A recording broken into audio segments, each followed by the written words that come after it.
been doing a little work on the installing the door. I don't have the box in because it was in the way of making various adjustments. Hopefully it won't have any negative impact when I go to do it, but you know, gotta grab my finger. Here you go. It's nice and flush here all the way around.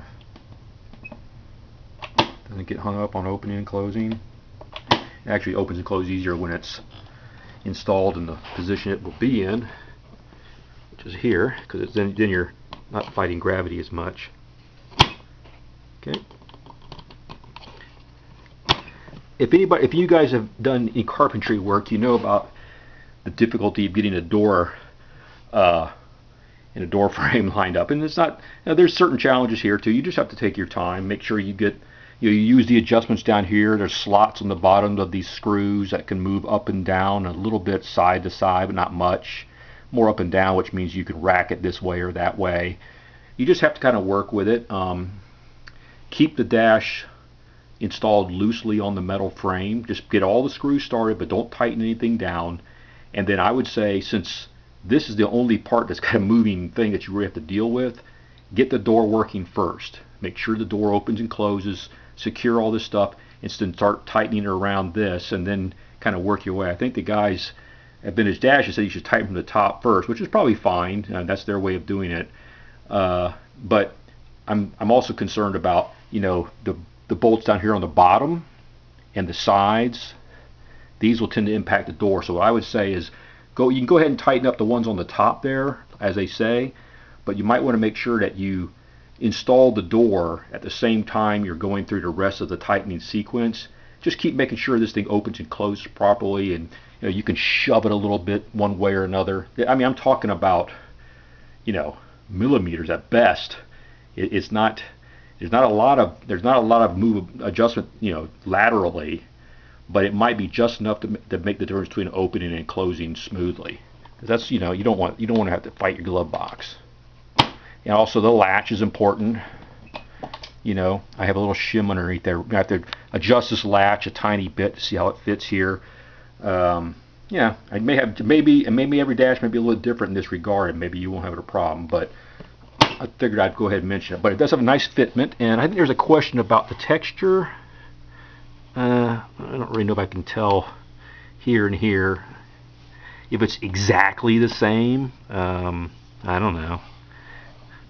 It looks really good to me. I'm going to have to go out and here, see if you can see this. I just don't really. To the viewer who asked me questions about comparing texture, I'm afraid I don't think my camera is really going to be good enough to capture that level of detail that you might be looking for. When I take the dash off the next time, again, this is on the donor frame. This is not the frame that's going to be installed on. This was me learning how to install it and working out little details like, you know, when to do the door and such. When I go to take it off again for the final install, when I have it out and I have the donor dash off, I mean the actual dash I'm replacing off, before I reinstall it, I'll see if I can't get a quick comparison in a better light and with better camera and do a direct side by side. I don't dare bring this thing into my car and risk tearing up the insides of my car with a metal frame while I'm sitting there trying to screw around and get a comparison shot. But when I have it all apart, I'll be happy to do that. Anyway, just it. So far, the door looks good. I like it.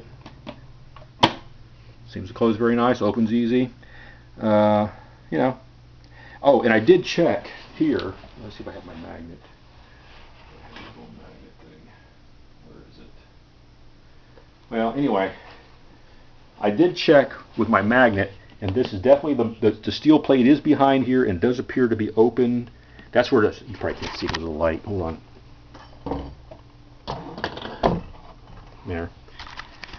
There. I'm pretty sure there's a steel plate there because I took my magnet and I could definitely feel it all the way around, but not in the center. So I've already asked the guys at Vintage Dash to clarify that, but I think I feel pretty confident that that's correct, that there is indeed a metallized hole to support the cigarette lighter. So we'll have to deal with that. And of course, there's two holes over here that will have to be punched out, but there's nothing special about those holes. They're just holes through the foam for the knob to come through. But this one was kind of important because you do have a rather stout cigarette lighter, and it has to get trapped right here in the slot that's formed by this nut on this mount. So the hole's got to be the inside diameter of that nut slide through, and then then the nut goes on the back side and grips it between that relatively thin sheet metal that's got to be there for this to work.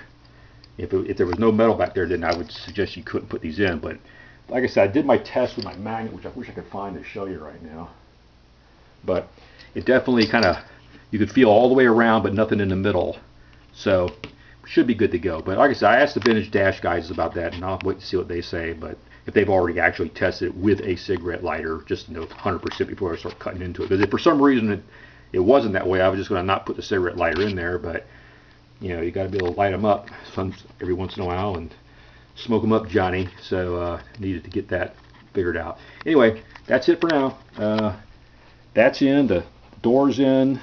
We've test fitted the emblem over there. This is all loosely attached.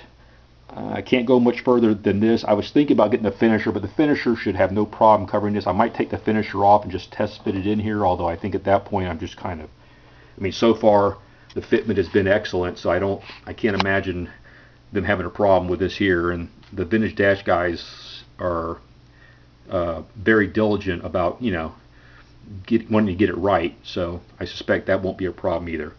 Anyway, I'll get some more later when I get around to it. I think the next few shots might be, well, I might go ahead and install the box. I didn't do that. I don't know why I didn't do that, but I probably should have installed a glove box. Maybe I'll do that just to 100% make sure I have all this figured out and know what I'm doing over here. That's all for now. Thanks for watching.